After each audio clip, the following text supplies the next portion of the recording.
The streets of Denver have looked pretty normal for a while.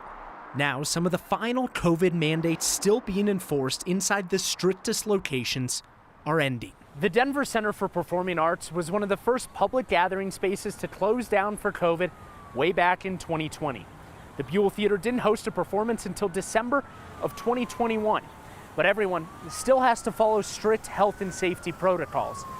Now, for the first time since the pandemic began, the theater is getting ready to welcome back an audience with no COVID restrictions. In certain ways, it feels like just yesterday. In other ways, it feels like a lifetime ago. March 13th, 2020 was the final day John Etberg and his team at the DCPA held a show with an audience before the pandemic shut everything down.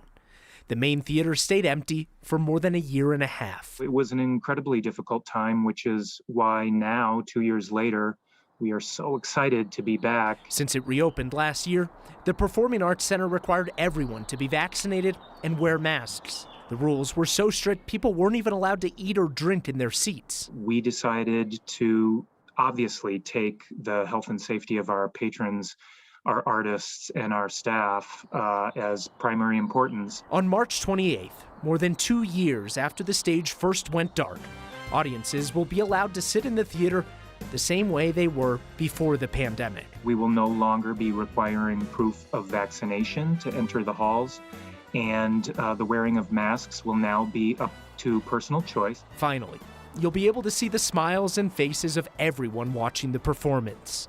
In Denver, I'm Mark Salinger, 9 News.